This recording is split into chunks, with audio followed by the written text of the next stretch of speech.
สบายดีตอนสวยเด้อทุกคนวันนี้ออกไว้เนาะตื่นตั้งแต่ตอน 12 โมงแหละกินข้าวอย่างเรียบร้อยตอนนี้กบกำลังจะย่างไปเพราะมานี่นะมื้อนี้เป็นมื้อที่6เนาะกบอยู่ไต้หวันมานี่บ่ได้ออกกำลังกายเลยมีแต่กินโซเดียมกินมีกินที่มันบ่ดีต่อร่างกายมื้อนี้ก็เลยสิไปตึกนี้แล้วก็เลือกว่าสิย่างไปนะทุกคนตึกที่เคยสูงที่สุดในโลกถ้าจือบ่ผิดเนาะน่าจะเป็นอดีตพุ่นละตอนนี้ก็เป็นตึกที่สูงที่สุดในไต้หวันผู้ใดมาไทเปมาไต้หวันต้องไปนะทุกคนตึก101ตัวนี้เนาะคันนั่งรถเมล์ไปรถบัสไปกับเด็กเทรนนี่เนาะใช้เวลา26นาทีแต่คันย่างไปชั่วโมงครึ่งแล้วไล่ชั่วโมงครึ่งเลย5.7 กิโลนะไปฮ้อนหัน5 โมงไปย่างไปออกกำลังกายเนาะฟังเดี๋ยวอะไรฟังนี้กบจะไปฮอดหันประมาณ5 โมงปลาย8เนาะตอนนี้3 โมง 44ชิวๆนะออกกำลังกายทุกคนมาเที่ยวจริงๆก็ต้องประหยัดเด้อประหยัดได้กันดีมันก็ดีต่อสุขภาพเขาเนี่ยออกกำลังกายเนาะมันจึงได้เบิร์นมื้อนี้แดดออกเนาะเป็นครั้งแรกที่ว่าเห็นแดดอยู่ไต้หวัน มาเกือบทิศเนาะทุกคนเนาะมื้อใดก็ลงมาค่ำละอันนี้กับย่างไปชิวๆฟังเพลงเบาๆไปเนาะ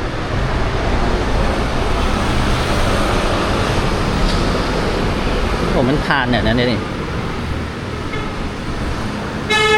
คือว่าอากาศก็ร้อนเนาะช่างอุตส่าห์ว่ะไต้หวันนี่ช่วงนี้คือว่าตามที่กบเบิ่งเนาะช่วงเดือน10ไปนี่จะแบบจะเริ่มฝนตกแล้วก็สภาพอากาศอยู่นี่จะแบบแปรปรวนตลอดนะฝนตกเอียงตลอด33 องศาทุกคนก็ว่าอยู่ฮ้อนโอ้ข้ามทางบ่ทันไปชิวๆตอนกลับคันบ่ไหวก็จึงย่างกับจึงนั่งรถเมล์กลับเนาะคันไหวก็ย่างกลับชิวๆชั่วโมงครึ่งนี่ซ้ำกับย่างป่าเลยทุกคนย่างป่ากับประมาณนี้เด้บรรยากาศบ้านเมืองของเจ้าตอนมันสวยเนาะโลเคชั่นมันบอกให้เข้าผ่านอันนี้เนาะจากสวนสาธารณะอีกคักเว้ยคักเนาะถือว่าเขียวดีเลยได้นี่ไทเปซิตี้พาร์คซิตี้กับเมืองเนาะสวนสาธารณะเมืองไทเป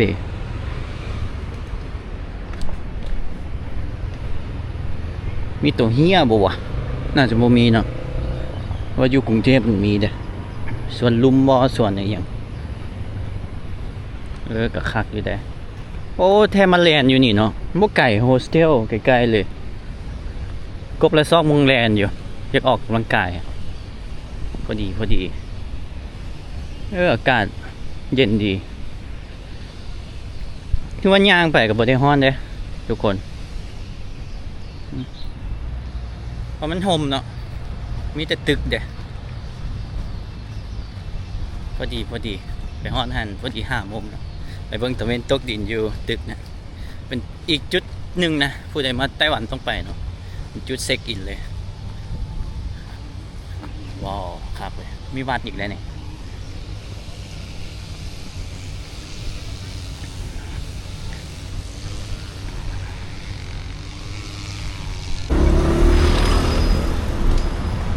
อันนี้ย่างมาแล้วเจอวงเวียนใหญ่ทุกคน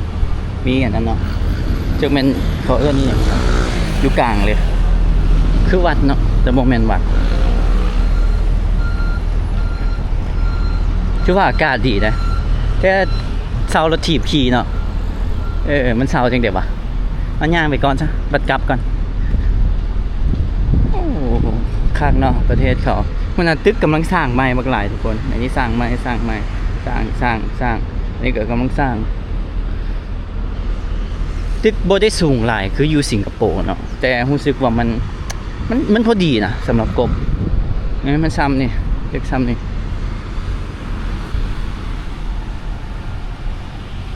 ชิวๆแบบนี้ก็ย่างลองนี่ไปเลย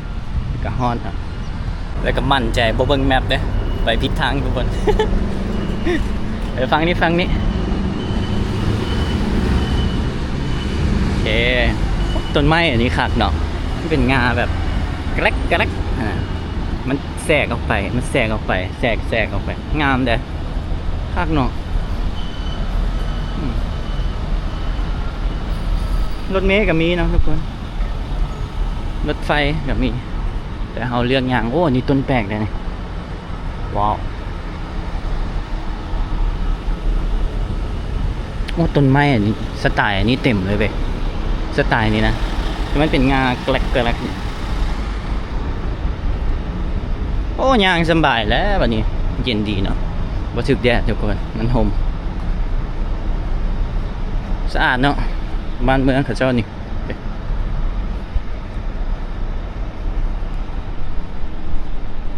โอ้อันนี้เจ้าแม่อย่างทุกคนใหญ่งามเลยนี่แล้วเรียวเห็นฟังพุ่นเนาะทั้งข้างทั้งหลังตัวนี้ก็คักคือกันโอ้นี่มันอย่างวะเบิ่ง Google Map ก่อน What is it เชียงไกเช็ค Memory Hall เนาะพิพิธภัณฑ์ห่อเป็นอย่างวะนี่อย่างความทรงจำห่อแห่งความทรงจำวะ Memory Hall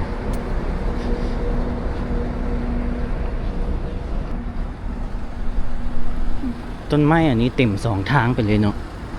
ฝั่งนี้ฝั่งนั้นโอ้คักงามดีปัจจุบันอเมริกาจะเป็นต้นปาล์มเนาะยูนี่จะเป็นต้นนี่ว้าวงามทุกคนย่างมากับเจออันนี้ทุกคนดาซงเกตประตูดาซงเอาไปคุณก่อนซะว่าใหญ่ได้นี่น่าจะเป็นจุดอีกจุดหนึ่งต้องถ่ายรูปเนาะมาถ่ายรูปก็ซะ เดี๋ยวมาเลยเนาะเดี๋ยวเชียวไปฮอดพุ่นกันตะเวนตก6 โมงครึ่งเนาะโอ้ใหญ่เว้ยว้าวงามเลยใหญ่คักเลยธรรมชาติเขียวดีเนาะต้นไม้แบบคักเลยซุ่มฉ่ำ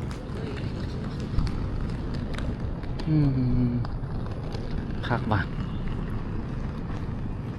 ใหญ่ได้นี่คุณทุกคนเบิ่งไหมโอ้โหไกออฟชางไกเช็คเมมโมรี่ฮอลล์โอ้มันอยู่ในซังไกแม่แล้วทุกคนมันจะมีอันนี่ National Concert Hall อันนี้แม่นอันอย่างก็ฮอลภาษาลาวแม่นอย่างก็ฮอลแหละฮอลที่ว่าเขาจัดงานคอนเสิร์ตเนาะทุกคนอันนี้เธียเตอร์วงหนังอันนี้แม่นอย่างDemocracy Square โอ้มันใหญ่ได้นี่เด้อันนี้ Memory Hall โอ้ใหญ่ตัวนี้เป็นสวนสาธารณะใหญ่เลยอ๋อไปต่อเดี๋ยวถ่ายรูปก่อนนะได้มาแล้วเช็คอินไต้หวันตอนนี้เหลือ43 นาทีเนาะเหลือ3 กิโลทุกคนอากาศร้อนเนาะเติมพลังก่อนและเซเว่นเกลือแห่เนาะฉันฮ้อเกลือแห่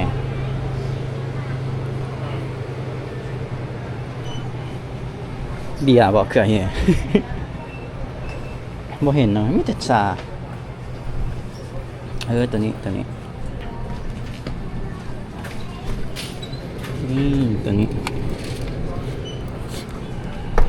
19 บาท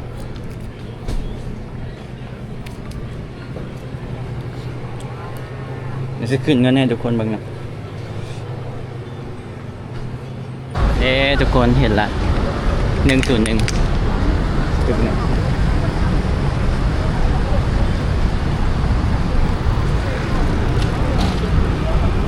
ตอนนี้5 โมง 16เนาะ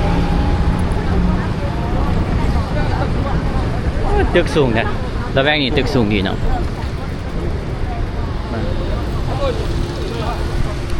yes กลับน่าจะได้ขี่รถถีบกลับฮอนเนาะว่าแม่นยังนี่เนาะจุดที่สูงที่สุดในไต้หวันคันกบจือบพิษน่าจะเป็นอันดับ10ของโลกเนาะในปัจจุบันเดี๋ยวที่ไปฟังคุณก่อนอันนี้มันข้ามได้4ฝั่งนะ4เบปกติมันจะเป็นอย่างนี้นะตึกอันนี้มันย่างไปนี่เลยก็ได้ย่างไปหันก็ได้คล้ายๆยูเมกาเนาะยูซานตาโมนิกาตอนนั้นก็ข้ามไปสิแหละ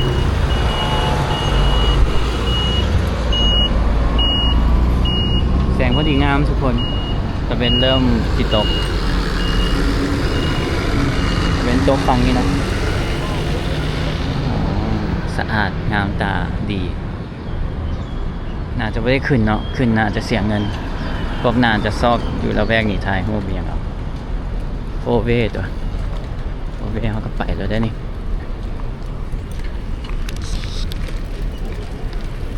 รถถีบครับ yes นี่โอ้งามเลยมุมฟังเนี่ยสวยเลย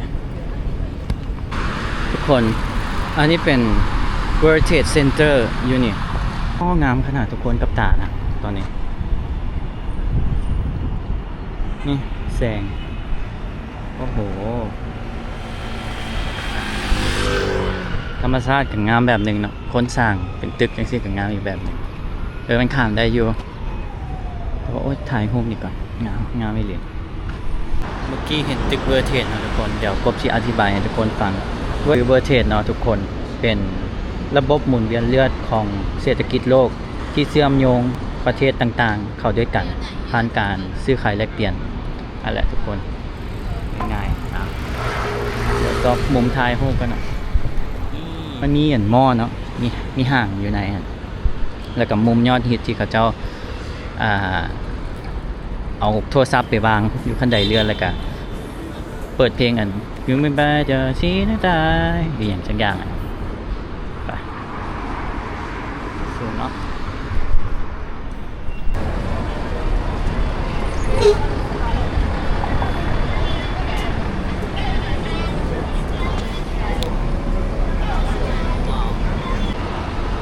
เป็นห้างเลยเนาะทุกคนเนาะเดี๋ยวมีแบรนด์กูชี่มีเดี๋ยวมีมองนั่งให้เนาะเดี๋ยวนั่งพักผ่อนเดี๋ยวเจ้านายจะเข้าไปไหนสูงอีหลีงามเนาะแต่สำหรับกบหมักทวินชาวเวอร์อะแบบมันคู่กันนะและดีไซน์ตัวนั้นมันเท่กว่าตัวนี้ก็เท่กันเนาะแต่กับบเท่ซ้ำตัวนะสำหรับกบเด้อทุกคนนั่งให้หนึ่งก่อนมันมีมุมนี้ถ่ายมุมข้างๆได้ดิมีมุมนั้นนั่งพักเป็นชั่วโมงนะทุกคนวันนี้จะเข้าไปทางไหนanniversary สัก2 ปีครบสัก2 ปีไม่เป็นห้างเนาะจะแบนหรูเข้าห้องน้ำก่อนวันนี้ทัโก้จะแบนหรูได้เนี่ยห่างหรูเลยเนาะทาวเวอร์เอาอยู่นี่อ๋อมันเป็นอย่างนี้อันนี้เป็นตึกห้องน้ำสั้นหนึ่งมีจักสั้นวันหรูหราเนาะทุกคนเนาะบนโอ้หรูหราแบบคืออยู่สิงคโปร์เลยนะหรูหราแฮงมีแบรนด์เนมเต็มเลยเนาะว่าแต่ห้องน้ำอยู่ใส่ละเดี๋ยวก็ที่โทษทุกคนมีแต่แบรนด์เนมนะ Chanel Dior Tiffany Patek Philippe ไม่แต่แบรนด์เนมเลยเนี่ย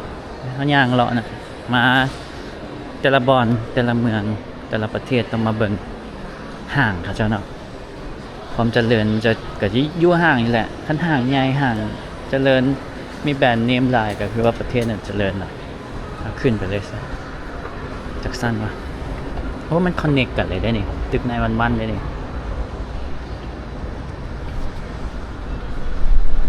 มีแต่แบรนด์หรูมาจ้ะทุกคนมีแต่แบรนด์เนมมาจ้ะทั้งเชิงมันเป็นหลุยเนาะอะไรอีกอย่างโมงอีกอย่างนี่บุการีคนกับว่าได้เลาะลายนะอันนี้น่าจะเป็นฟิลแบบคันยูไทยมันอย่างว่ากบลืมซื้อเนาะที่มีของแบรนด์เนมหลายๆนะแล้วคันแม่นนั่นมาเลกับแม่นนั่นโซนโตกบพาไปนะในเมืองนะเนี่ยฟลากาโมบาลองเซกาลุยยูเชิงมันมีครบทุกแบรนด์เลยแบรนด์นี้มันยางเลาะนะ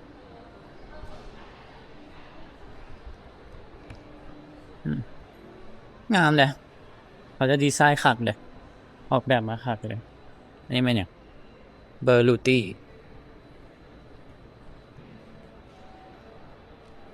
คาเทียอะไรอีกอันนั้นเป็นอย่างโบเดก้าเวเนตา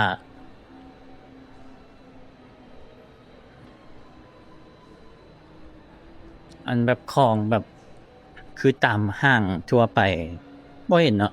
ที่มันเป็นแบบ H&M บ่อีหยังนะจะบ่ได้อยู่ตึกนี้เลยตึกนี้จะแบบมีแต่แบรนด์เนมอย่างเดียวอ๋อเฟดดี้ลองขึ้นไปเทิงเบิ่งมาเบิ่งเนาะทุกคนพาทุกคนเลาะโอ้โหบางใหญ่ๆนะดิออกูชี่บูเบอรี่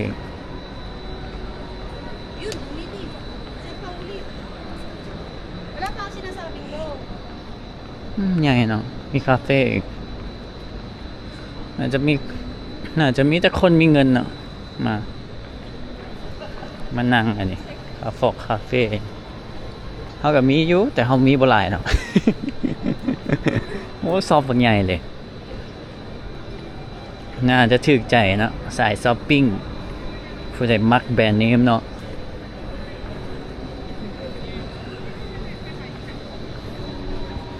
มิคิโมโตะนั่งพักก่อนซะอันนี้บลูเบอร์รี่ออกมาน้องงามทุกคนเดี๋ยวโอ้โห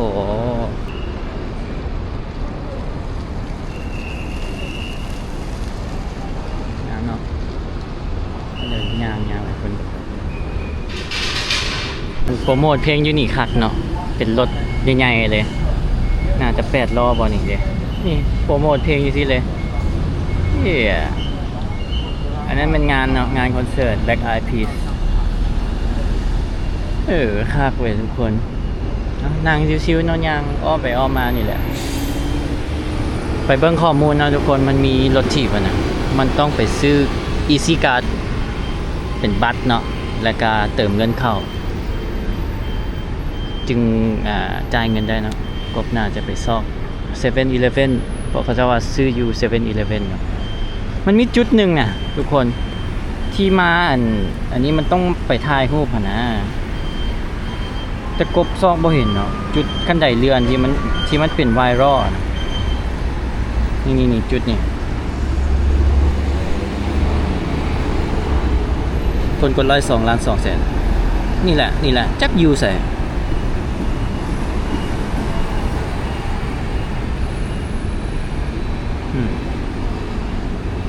นี่เห็นปะ101เห็นตึกอยู่นี่เลยเนาะจักยูใส่บ่เดี๋ยวซอกตามหาก่อนเบิ่งตามมุมขึ้นมามันน่าจะตัวนั้นทุกคนเห็นบอกมันมีปุ่มไม้อยู่นี่เนาะน่าจะแม่นตัวนั้นเดี๋ยวมันมีปุ่มไม้ตัวนั้นแล้วมันมีให้ขึ้นงามเนาะก่อนขึ้นกันงามนี่มาทางหน้าเนาะเมื่อกี้กบอยู่หันจะเข้าไปในห้างย่างอ้อมไปฝั่งที่อ้อมมาเนี่ยใช่วะแต่มันมีขั้นไดเรือนน่ะน่าจะมันมีปองตัวนี้เด้ทุกคนมันมีปองอยู่หลุมเนาะแล้วมุมที่ผู้หญิงอยู่ในคลิป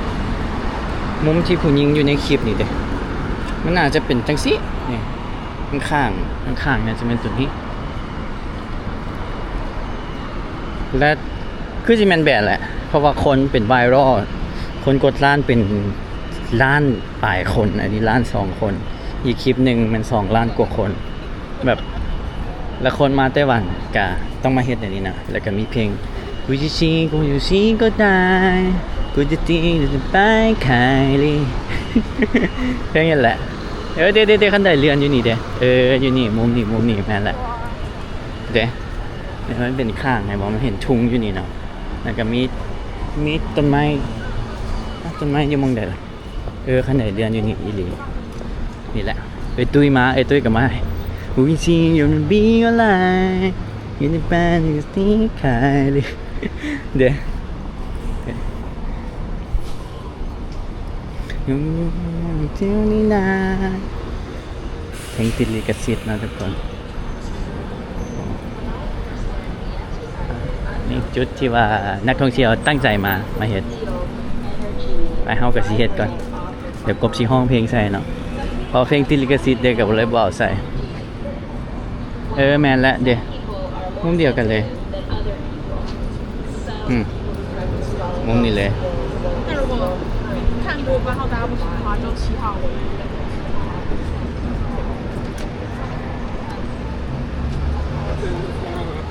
ลงเป็นลุงเดี๋ยวเขาบอกให้ถ่าย Dangerous Photography เพราะว่าคนหันมักเอาโทรศัพท์ไปวางอยู่คันใดเรือนนะทุกคนแล้วก็เฮ็ดตามคลิปต้นฉบับเป็นไวรัลดังแม่นแล้วมุมเดียวกันเลยทุกคนเห็นตัวนี้เห็นทุ่งเนาะ1 จุดเห็นตัวค้างตัวนี้กับเห็นต้นไม้อยู่นี่มุมเดียวกันเลยเห็นเล็กเห็นนี้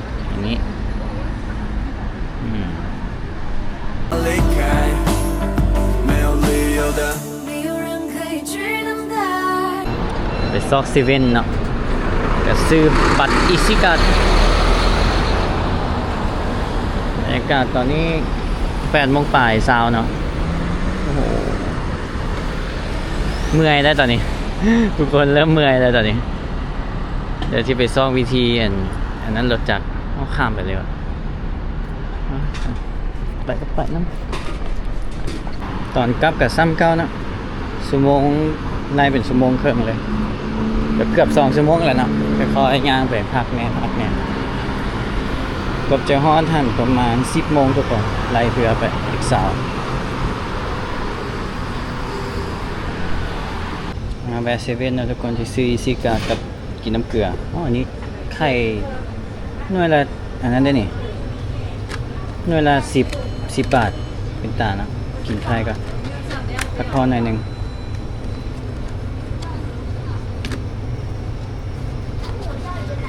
น้อยสักจาก2 หน่วยนะหน่วยละ10ตัวนี่ไข่ต้ม3 หน่วยสัก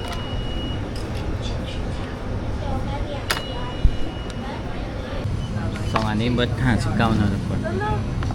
29 30 40 59ซอสจะงงไหมงงว่าถามอีซี่ขาดผัดเขาว่าบ่มีไปตามรีวิวผัดว่าให้ไปซื้ออยู่7-11งงเนาะหรือว่าเขาเจ้าบ่เข้าใจหรอวะก็ว่าก็เอาอันนั้นให้เบิ่งอีซี่การ์ดเขาก็ไม่โยบ่มีก็เลย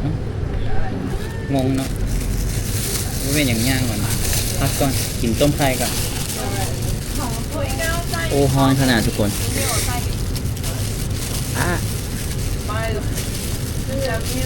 กินตุ่นเนาะคักเลยขั้นเฮ็ดอยู่บ้านเฮาอย่างคักเนาะเลยตุ่นใหม่ๆเลย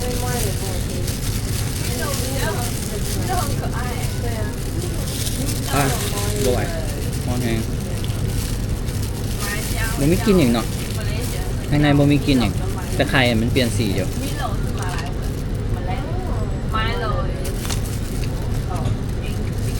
มือแดงเบอร์เซเว่นอยู่นี่ครับทุกคนมีทิชชู่แล้วก็เจลอันนี้เนาะเพราะว่ามันจะมีขายฮอนดอกขายเอียงก็เลยแบบนี่มันอย่างมายองเนส brown มายองเนสโอ้สมแตงดองปะเจ้าตัวนี้แซ่บสุดแตงดองตัวนี้แซ่บสุด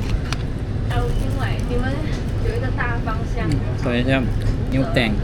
overall 一个是最高我觉得你就做 overall วันนี้ลงไปซื้ออีซิการ์ดอยู่มาที่นะทุกคนรถไฟใต้ดินห้องนักเรียนขอหาก็เลิกเรียนได้นี่9 โมงปลายแหละเรียนจนดึกเนาะ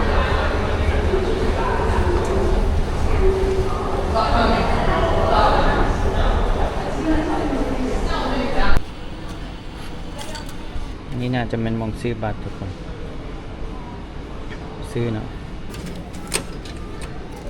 เดี๋ยวมาอะไรเดี๋ยว วันนี้100เนาะวันนี้ก็เติมเงินเติมจังได๋ละบัดนี้ลิซิการ์ดแปะไว้นี่เติมเงินใส่บัดนี้น่าจะเติมเดี๋ยว top up do not to another side or this side no object 请选择服务项目 English 或放入 how to top up เอาก่อน insert bank note แตะแล้วก็เอาเงินใส่เลยเติมจัก400 บาท 请 นะ 选择服务项目或放入500ซะ 纸钞。 เพราะว่าตัวนี้มันถอนได้นะทุกคนปึ๊บเข้าเลยที่นี่500next step adding your order please do not remove your card no receipt น่าจะได้แหละ is out your page serve you อ๋อได้ละวันนี้มันเช็คจังได๋เช็คเงินตัวเอง please wait ก็คักเนาะมันสแกนเอาเลยเว้ย请选择服务项目或放入 อังกฤษนี่ที่บอก balance before top up อันนี้เงินเท่านี้เติมได้11,000เนาะทุกคน โอเคนั่นแหละ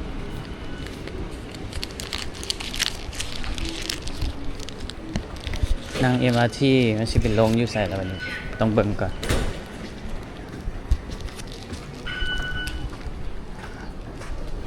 งงเนาะ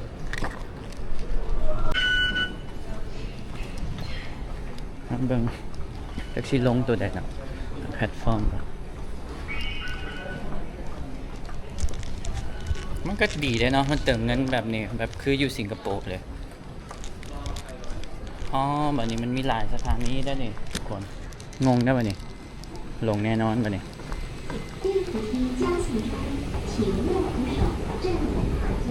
Google Map มันก็จะบอกจะไปใส่เนาะ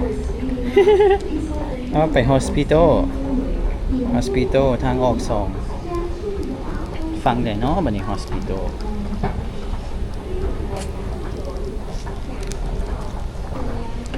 แต่ทุกคนบ่มากับบ่ฮู้เนาะลงมันจึงจืดอันนี้ไปตอนนี้อยู่ด่านพาสHospital ตัวนี้09นี่ใกล้ๆนะทุกคนตอนนี้เขาอยู่0ฝั่งนี้แม่เราไปฝั่งนี้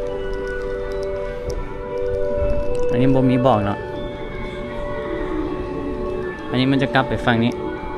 เพราะเขาย่างมาฝั่งนี้แหละอยู่เดี๋ยวทุกคนจะไปสถานีนี้ NTU Hospital ก็พิซูมให้ทุกคนดูที่เห็นหรือเปล่าตอนนี้เขาอยู่นี่ทุกคนและ NTU Hospital มันนี่9นะเขาจะไปจากสถานี1 2 3 4 สถานีตัวนี้โอเคง่ายอยู่โอ้หากจะเข้าใจเบิงมันบอกละเอียดได้นี่เดี๋ยวเขาอยู่ด่างพาร์คตัวนี้แล้วเป็นลงตัวนี้แล้วก็ออกทางออก2แล้วก็ย่าง9 นาทีแล้วก็ Hostel เลยนี่บอกทุกคนมาเที่ยวคนเดียวบ่ได้ไปเดี๋ยวย่านอย่างที่คิดหลงโลดมันต้องลงแน่นอนบ่มีผู้ใดเก่งมาแต่เกิดลงปุ๊บมันจะจืดคักถือว่าไวนะทุกคนจังได๋ก็ฮอดแล้วเด้คนก็บ่หลายเนาะ จะมีมองนั่งให้ผู้เฒ่า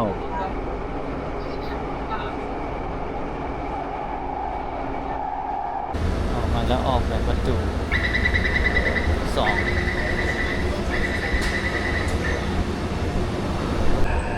มันมีบอกเบิดเนาะทุกคนเลยเลข2เลข1ประตู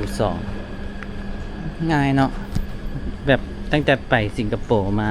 แล้วมาขี่รถไฟอยู่นี่ก็คือสบายเลยเรียบร้อย easy card อีหลีเนาะประตู2ตัวนี้ชิเว่าให้ทุกคนฟังแต่ก่อนกบนะย่านในสิ่งที่บ่เคยเฮ็ดย่านในสิ่งที่บ่เคยไปย่านทุกอย่างแล้วคิดไปเองว่าเฮาเฮ็ดบ่ได้จนมัดนี่แหละจนตัดสินใจมาเที่ยวปุ๊บเฮ้ยกูก็เฮ็ดได้เด้กูก็บ่ได้โง่เด้กูบ่ได้ภาษาอังกฤษกูก็มันมีวิธีมันมีทุกอย่างมันมีวิธีแก้ไขเบิดหลายคนอาจบ่กล้าเที่ยวคือกบเนาะย่านหันย่านนี่เนี่ยบอกกบกะแรกๆก็บ่ฮู้บัดนี้ไปก็ฮู้เบิ่งแมพมันจังซั่นจังซี่เนี่ยแมพมันก็มีให้เลือกทุกคนมันก็เลือกกดเฮาสิย่างบ่เฮาสิรถไฟรถหยังนี่มันมีให้หมดเด้รถไฟหรือว่ารถเมล์มันมีหมดทุกคนนี่แหละอยากให้คนที่เบิ่งคลิปกบแล้วเห็นกบเป็นไอดอลบ่หรือว่าบ่กล้าไปเที่ยวแบบกบเนี่ยทุกคนไปเลยชีวิตมันสั้นเนาะเที่ยวไปรถไปใช้ชีวิตก่อนเฮาบ่ฮู้ว่ามื้ออื่นเฮาสิมีลมหายใจแล้วเฮาสิมีโอกาสได้ไปบ่ต้องถามหมู่พร้อมบ่ต้องถามหมู่บ่ต้องท่าหยังนี่มันเป็นคำแก้ตัวทุกอย่างอ๋อดีว่ะเสียนี่ตอนกบไปให้กบยางผ่านตัวนี้วันนี้ยางกับ7 นาที start trip ฝั่งนี้มืดเนาะไปฝั่งนี้แจ้งก่อนง่ายทุกคน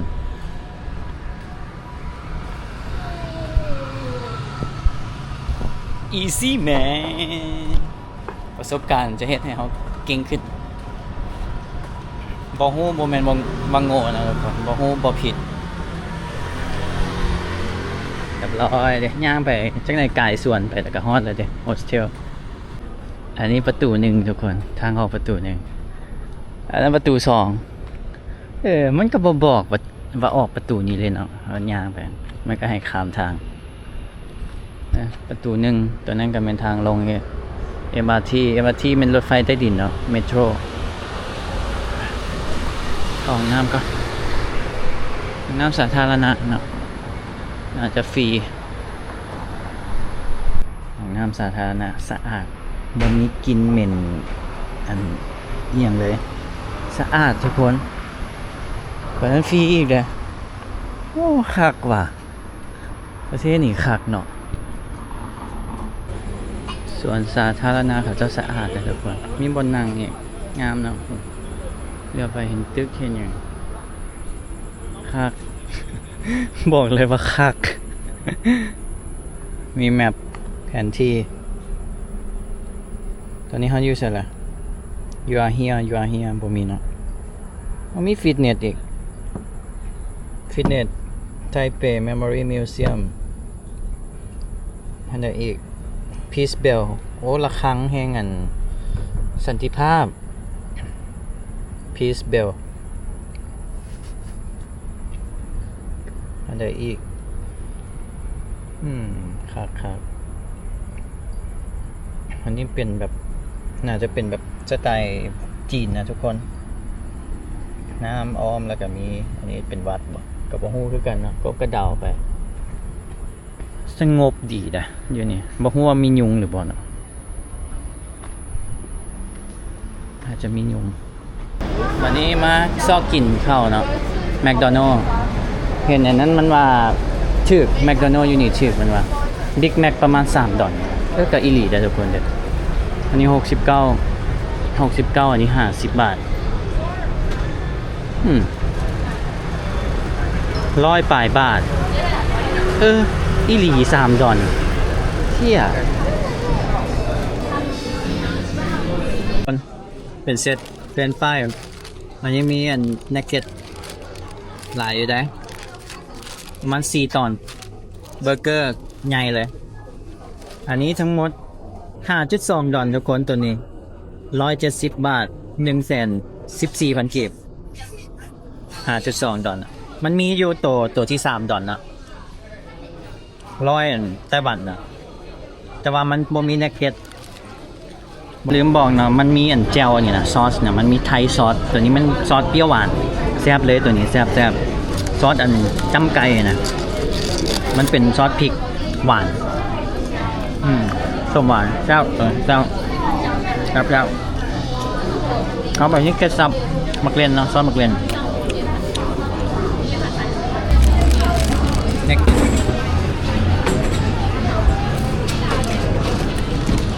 ได้อยู่แซ่บอยู่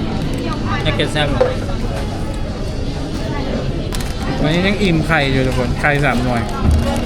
เบอร์เกอร์น่าจะได้จับไปกินอยู่ห้องใหญ่เว้ยทุกคนใหญ่ได้นี่กินเบอร์เกอร์ยวนอินโดนีเซียอาจักหนึ่งตัวนี้ใหญ่เลยบีฟของงัวโคตรใหญ่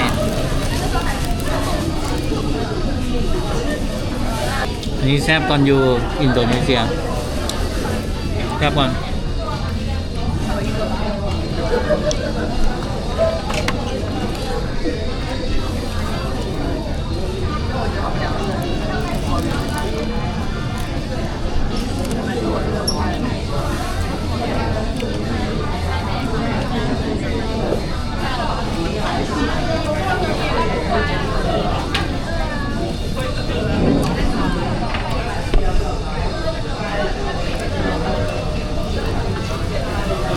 ซอสตัวนี้แซ่บทุกคน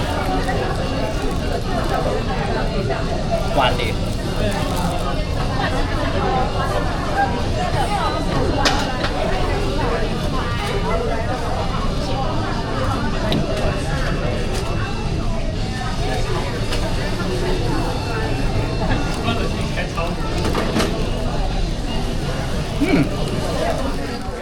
ใส่ปลาหมึกทุกคนโอ้ตัวนี้แซ่บเลย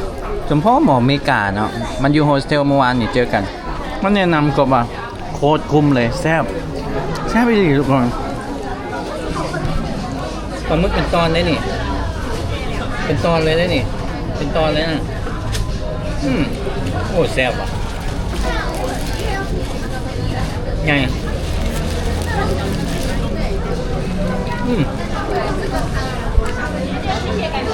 ครับ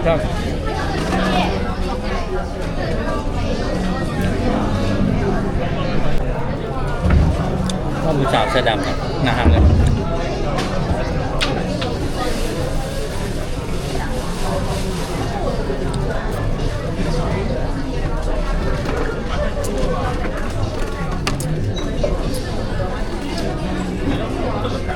ทุกคนเจอกันคลิปหน้านะทุกคนวันนี้กับเมื่อยแห้งมานั่งพักอยู่สวนสาธารณะ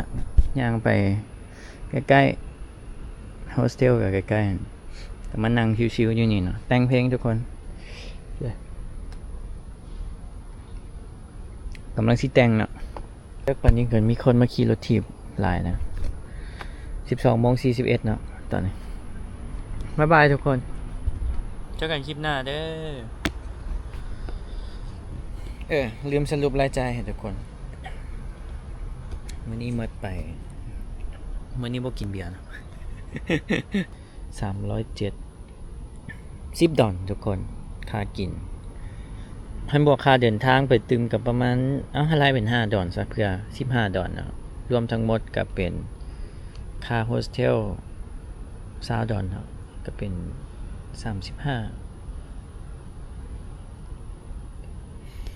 ตกมื้อละ1,000 กว่าทุกคน 1,100 ไปตามนี้เนาะทุกคนมื้อละ40